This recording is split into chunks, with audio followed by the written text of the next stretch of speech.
Welcome, my friends, to the Beggars and Brawlers podcast. This is episode 60, recorded Tuesday, the 1st of November, 2022, which is the release date of our anthology, The Alchemy of Sorrow. And to celebrate, I've got an interview with another of our fine authors, as well as a good friend, Angela Boord, on writing characters in need of redemption, kids who don't get fridged, and the importance of doors.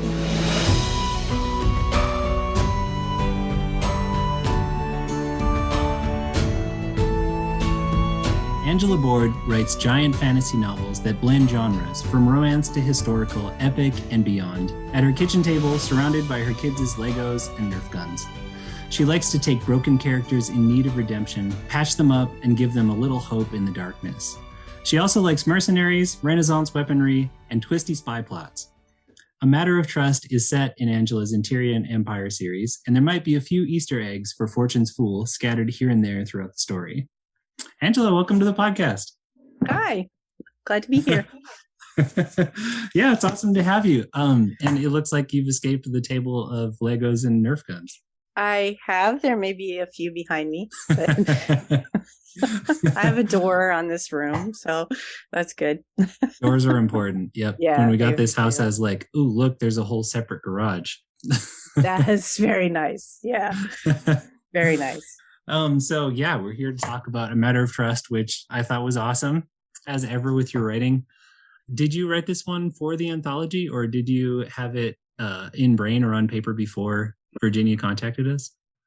I wrote it for the anthology. I actually tried to write a different story first that I already had down. That was Kira was the main character. Nice character of Fortune's Fool. Yeah, but she takes a lot more space. So I couldn't smush that one even into, Matter of Trust is long, but that one was going to just be too much. So, so I wrote this one for the anthology, and it had been an idea that was kind of bugging me for a little while, at least when I write stories, the characters show up first. Yeah. So, Bastien kind of walked into my head and had some scenes and stuff in my head. So it was kind of an opportunity to do that. Yeah, I can totally feel that in the story, how like we come into him like in the middle of his story, like he's already got this angst about what happened, and he's in a hard place. And yeah, I'm not surprised, because I feel like, like one of your strengths is writing characters that are so believable. Like Lysandra, just like she's just she is so believable, and Bastien too. That I'm not surprised that that's where you started. And I love where it goes, like without giving things away. My reading of it anyway is that so he's got grief for a relationship rather than like someone who's gone or a thing that's gone, but for a relationship that's gone. And I think that's awesome, because I feel like that's not the first thing that I think about when I think about writing grief in this anthology of grief and hope. So you started with him in this total stew. Did you have a sense of where he was going to go after the plot happened to him, or? Yeah. So when I was thinking about it, I kind of, when I write stories, I have the end in mind, like I have where I think that they'll go. And I like to, get people through things and write redemption arcs and stuff. But it always surprises me kind of how they get there, it wasn't exactly, it didn't exactly happen the way I thought it would. It was like a little bit deeper, a little bit more. And the kids were involved a little bit more too. So that, I don't know, it made me happy. The story made me happy to write. So I was. Totally. That's another thing that I really appreciated. And I mean, we're both parents, is that the kids are more than like just things to be brushed aside for the plot to happen, or like motivations that don't do anything, like the person who gets fridged or whatever, like, oh yeah, definitely. They're in the thick of it. I can't do that. I can't deal with that. Like kids sure. Get hurt and stuff. That's one of my, I have to be warned about that. Yeah, me too. It was so funny. Before I became a dad, I was like, oh, sure, whatever. And now there's some movies where I'm like, why do you don't have to do this? Right, exactly. I know.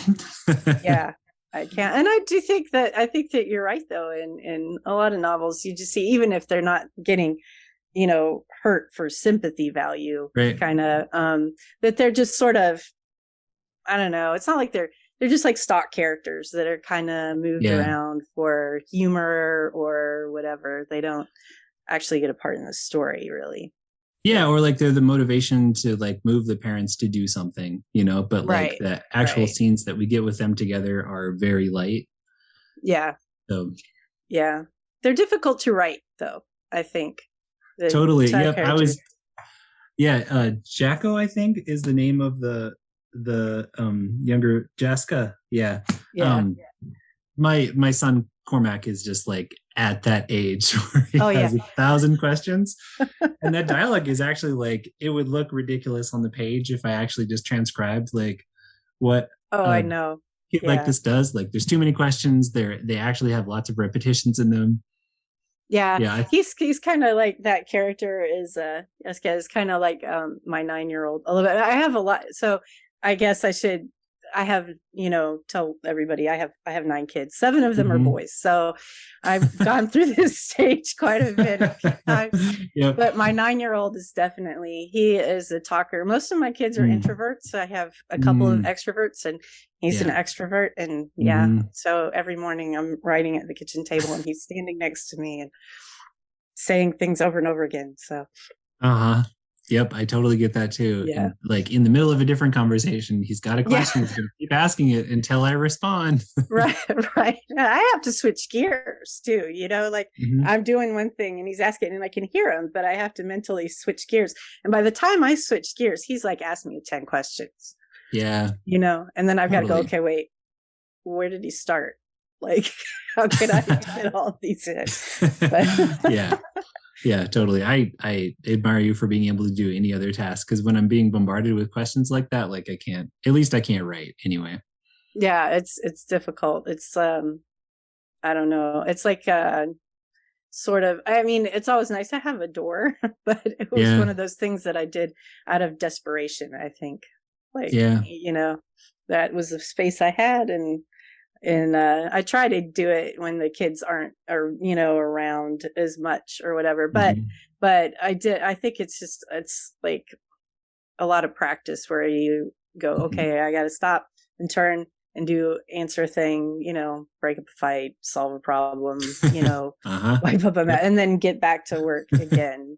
So it's I don't know. I don't know if I do it real well. Sometimes I wonder Mm. if you can tell in my stories how Huh. many times I've actually stopped to solve a problem I or mean, not. if you can do it at all, you're doing it well. Well, that's how I feel about it, because those are muscles that actually don't I don't exist in know. my brain. Like I I can't, don't know. They're or they're completely atrophied. I feel like it would take me a long time to be able to put that it's on pause.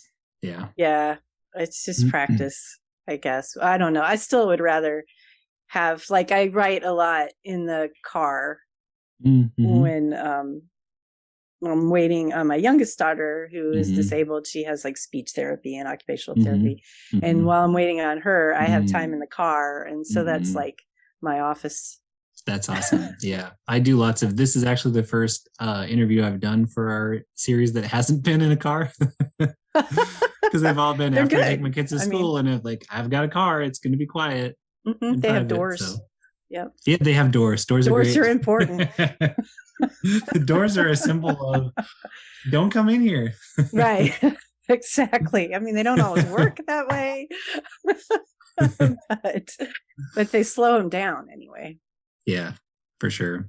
Yeah, I mean, well, maybe the payoff of all of that is that you write real and believable child characters instead of, Yeah, and I think that, like, I like to, I mean, as a fantasy writer, that whole write what you know stuff is Mm-hmm. kind of like, you're Yeah. like, well, whatever. But it Yeah. does help, I think, like, you're putting stuff that is familiar to you and that you relate to into your characters. You're just translating it into different fantastic settings and, Totally.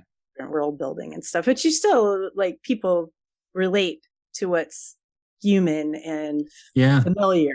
in the unfamiliar, I think. Yeah, for sure. I mean, we still have to be true to human character, even if we're writing about magic or whatever, or technology in places that never exactly. existed.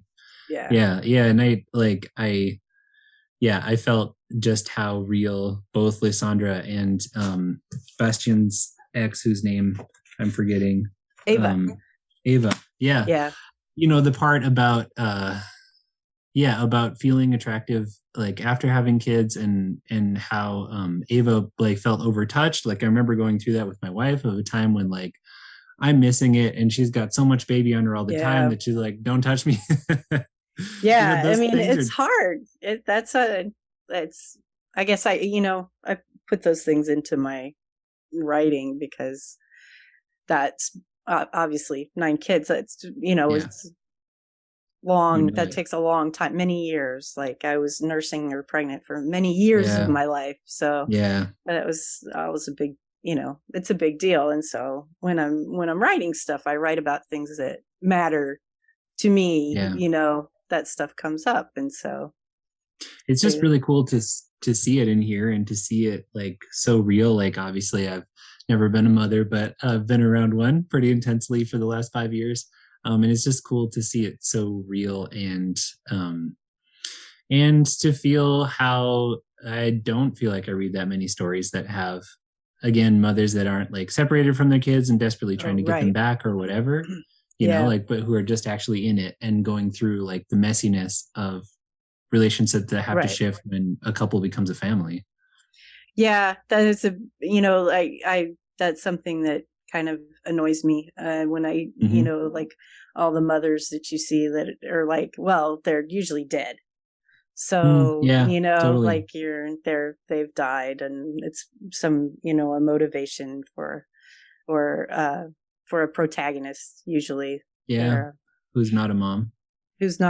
Right. So it's, I think it's important to get some of those other characters in there to put that experience, to see it on the page. I would like to see some of my experience on the page, and so I'm a writer, so I can put it on the page. Yeah, I mean, like I would argue, at least in this story, that like the women are the strongest characters. I mean, Torello is like, he's really strong too, but he's like broken in a way that like he feels he can never fix. And Bastian is on the borderline. Only Sandra's like, I have to keep it together, like don't have an option of breaking. Yeah. And I feel like Ava feels that way too. Yeah, I wanted to just, I don't know. I guess when I go and I'm just trying to make the characters just, I don't know, as real and individual as possible. So it's kind of like, so when I'm writing them, I don't, like, I think that sometimes, we all use like the character types and tropes and stuff like that. But I like to get a little bit deeper because the different characters, like male characters and female characters, they all cross lines as far as what, when you see male characters who are all like the typically in fantasy, especially, right? Like the warrior. Yeah. The like Torello is the veteran, right? Yeah. And he kind of, but he's got emotions that have been, broken, and he's had to deal with that. Like, a friend of mine, we were joking about like how I write books that are like my books are like the private lives of mercenaries. But it kind of is, because I'm kind of interested in that. I'm like, I like all the action, yeah, stuff. Totally. But I also like to look at like how it affects them, emotionally, mentally, and how they deal with it, how they can get past it, how they can, like I often, most of my characters are characters that make bad decisions or at least uninformed, like they're doing the best they can with the information they've got, but sometimes that's bad, and sometimes their judgment isn't so great. But then they have to like deal with it. There are real consequences to that. And that's usually where my plots come from. yeah, I feel like the consequences are so much more interesting than like the causes in a lot of cases. Yeah. You know, like a lot of times I'm planning a story and I'll get into it, and only after a lot of stuff has happened and be like, oh, this is where it's great, and this actually should be the beginning of the story, because like Oh the yeah. first Yeah. part just kind of feels flat. But like Bastien, like we come in, you don't exactly start with like with the incident that like that started his stew. You start with him Right. in the stew already having made choices beyond that, and it's like so much more interesting. And Yeah. I think that's my brain kind of works in that kind of nonlinear, yeah. non-sequential way. So I get a character and they're doing things, and then I'm like, well, why are you Mm-hmm. like this? You know, Mm-hmm. like what's your story? And then we back up and oh, because this, and then you're like, oh, okay. Mm. And then, well, how does because this push you forward Yeah. in what you're like now? And so that's I know that I don't know. I guess that's the storytelling that comes naturally to me is just kind of that Yeah. back and forth. Although it's difficult to smush it into a short story. Well, it's A a mere novel. 10,000 words. Yeah, this one's 14, so I cheated. I said, Okay. Virginia, this is not going to fit in 10,000 words. She's like, just write your story, Angela. So, She's like, I knew that was going to happen. right. Yeah, she was not surprised. I know. I'm like, I definitely call stories that are just a couple thousand words longer than that novellas. Oh, yeah. Yeah. Yeah. Yeah. I know. Yeah. So, does that interview with the character, does that happen while you're writing, or does that happen like kind of in your brain before you start? Well, some of it happens before because I have to have some idea of where I'm Yeah. going. Like I'm not a total pantser. Like I don't just make Mm-hmm. stuff up as I go along. I don't make Yeah. everything up as I go along. So I kind of Yeah. have plot points that I write to, and I kind of Mm-hmm. have to have like I usually have some scenes in my head, Mm. and so I kind of start with a central idea about the Mm. character, and I'll know some things about them. Like I knew what Bastian had I knew what he had done. I knew his Mm-hmm. relationship had fallen apart.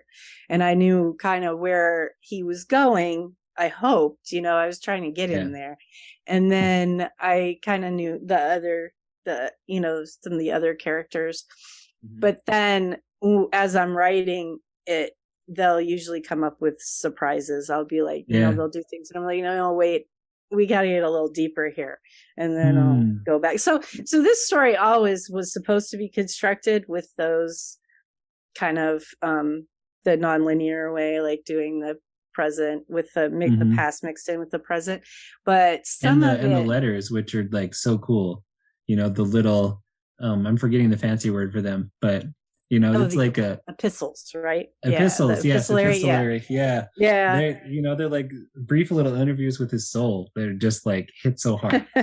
And that was so I did have that idea before. I was like, okay, Mm-hmm. the first two scenes I kind of had in Yeah. my head, and so I could get that and get it. And then after that, I was like, but there were things about him and his background that came up as I was writing. Like why Mm-hmm. are you doing this? And Mm-hmm. and like the cards are important, and Yeah. that was something that wasn't I didn't have in my head until I started writing. Mm-hmm. So that was something that I kind of figured out as I went along. That's awesome. Yeah, I feel like a part of my process over the years of writing has been being more open to being surprised instead of being like, we don't have room for that. We're going to keep Oh, going. yeah. Sometimes I wish I was a little bit more like, we don't have room for that. Let's just keep going. Like I feel like that I would go on, I would hit less dead ends and wrong turns and kind Yeah. of, but I guess uh, I guess it's I don't know, maybe it all comes out in the wash in the end, like I figure out some stuff. I hopefully I'm getting better at knowing where to go, but it's Yeah. I been mean, a I just feel like your payoff is character, like you're giving them the yeah. space and time they need to like, and I don't know. I think ultimately that's what we all read for. And that's, in Yeah, this anthology, it's been like the stories where I really believe in the character and feel for them are the ones that have stuck with me. yeah, there are a lot of really intense, well done characters in this anthology and all the stories. Like, which is so hard in a short word count. It's like, no kidding. Yeah, it really is. Some of the stories, and they make me cry. Yep, totally. Have to have that box of tissues. But yeah, I know that should have been like a tier reward when we did the Kickstarter. Branded box of tissues. Right. I went to a book signing for Brent Weeks. Do you know him? He wrote the Lightbringer series. Yeah. I went to the his signing for the 5th and last book in it, and everybody who came up to the table, he gave a box of tissues. It's like save for chapter 12 or something like that. That's good. I don't know. It's pretty awesome. Have your grandma crochet. I don't know how to crochet, but like my grandma, like made those little cozies for you could give one of those away. Totally. Yep. Oh man. Well, do you want to read us a passage from it? Yeah, sure. I could do that. Let me get here. So I'll set it up just a little bit because this isn't quite the beginning. So this comes after one of those letters that Bastien is writing to Ava, who is his ex-wife. And he's not quite sure if she gets them or not. So, and then this is kind of where Lysandra comes into the story. Okay, so Bastien, are you free to help me a moment? He looked up to see Lysandra herself walking toward him. He liked to be alone mostly, so he was sitting by himself on a flat rock, away from the other guards scattered around the wagons of this short baggage train. The rest of camp was a sprawl of lazy activity on this rest day, playing card games, washing, laughing, talking, doing little chores of mending and repair. All around them, craggy peaks thrust into the sky like the ramparts of a wall, some still snow-covered, though it was warm enough at this altitude for him to doff his tunic and roll his shirt sleeves to the elbows. The oversized landscape of mountains and towering pines dwarfed Lysandra and her children as they approached him, Lysandra holding her small son Yaska by one hand, her infant daughter Dora securely on the other hip. She smiled hesitantly at Bastien, and he fought the answering smile that sprang to his lips. The lady was not old, or a dowager, or mean, and she certainly didn't have spite lines at her mouth. At the moment, she only looked embarrassed and a little helpless. The baby clutched a thick lock of Lysandra's dark hair in one chubby fist, pulling the lady's head down to stuff the hair into her mouth. Lysandra's son, meanwhile, was trying to drag her toward the steep, gravelly slope to peer into the chasm below. But then he caught sight of another Gavaro sitting farther down the road next to the lead wagon, polishing his guns. Mama, Mama, Yaska said excitedly. Mama, Mama, Mama, he has guns. Can we see them? Can we? Help? Lysandra asked. Bastien hurriedly put down his paper and quill, located a rock to keep the paper from blowing away, and went to pry Dora's fingers from the lady's hair. It was harder than it looked. The baby's fingers were sticky with her last meal, and Lysandra had a lot of hair. Bastien tried not to appreciate how thick and glossy it was, or to notice how the brown and red streaks shone in the sun, making it look like polished wood. The sour but sweet baby smell clinging to her made him feel as if someone had rooted around in his chest, carving memories from his flesh. Remember this? This is what Ava and Checo smelled like. Only now Checo's almost the same age as Lysandra's son, and you've missed it. You've missed all of it. Gods. Spending time with Lysandra and her children made him happier than he had been in a long time, but the happiness came with an edge that cut him when he least expected it. He finally pulled all 5 of Dora's fingers away from her mother's hair. Dora chattered happily and reached for his beard. Oh, no, little miss, Lysandra said, catching the baby's hand. I see what you're doing. If she gets hold of your beard, Bastien, she'll never let go. It's all right. I'm a big, strong man. I could take it. Here, lady, I'll hold her while you straighten your hair. He glanced around curiously. Where's your maid? I gave my maids leave for a rest. They're just over there beneath that pine tree. Bastien looked for them vaguely. He made it a point to stay away from the maids. He didn't want to damage anyone's reputation. There probably wasn't any hope of winning Ava back after 3 years, but what if there was? It was better for him to keep to himself. Well, then, I'll take the children. I don't mind. Do I really look that bad? Tricked into looking at her, Bastien tried not to smile. The fuzzy strands hanging loose from her braid only made her more endearing. My lady, I am sorry to inform you that the young princess has completely vanquished your hair. Lysandra sniffed, then blushed in a damnably fetching way. It also appears that I have not removed all the spit up from my person. I apologize that you've had to see me in this state. Mama, Mama, Yaska shouted. Please, the guns? Bastian pulled Dora firmly away from Lysandra and settled the baby in the crook of his arm, then reached down to take the boy's hand. Sare, he said, let's give your mama a moment. I'll take you to see Torello. Oh, dear gods, Lysandra murmured in amused horror. I'm to learn to shoot once we make it to my papa's hold, Yaska said excitedly. Papa has guns too, and 3 big cannons on the walls. Have you ever heard a cannon? Are they loud? How far off can you hear them? Will Torello shoot the guns too? Bastian glanced at Lysandra over his shoulder. Her expression was tight and a little worried as she tugged her hair free, then shook it out in a great mahogany curtain. Was she really going to braid it herself without waiting for a maid? He turned hastily, stabbed by another memory of Ava, looking just like that, smiling, but with worried lines at her eyes as he took Checo from her and danced around the room. Had he been drinking at the time? Oh, gods, Ava had probably been afraid he'd dropped Checo. Bastian sighed and adjusted his hold on the baby girl, held Lysandra's son more firmly by the hand. Come on, little Sare, he said to the boy. You'll have to follow the rules if you want Torello to show you the guns. You don't want to frighten your mother, do you? So good. I feel this man's pain. Yeah, he's working on it. He's like he has to come through some stuff. He has to. Yeah, he does. I love the line about never being sure when it's going to cut him. Like it just like and the smell being what brought him back is so good because they're so evocative, and I know that sour sweet smell. Yeah, and it's fun. Like that's what I most associate with babies. So totally, spit up, unfortunately, spit up, and their wonderful smell on the tops of their heads. Yeah, awesome. Well, if people want to look more up about you, where can they find your stuff online? Well, I'm on Twitter at Angela Boord, and you can look at my website, angelaboord.com, which I did just update. So nice. I'm good there. You can sign up for my newsletter there. Cool. Yep. I'm one of your newsletter subscribers. Oh. And if they want to start reading your stuff, I mean, other than obviously buying our anthology, which came out today, and reading it, yeah, where would be a good place to start? Fortune's Fool is book 1 in the Atarian Empire series. Although, if you want to start with the big book because it's big, Smuggler's Fortune is. We were talking about this earlier. It's a novella, technically. It's a small big book. Novella. It's a big small book.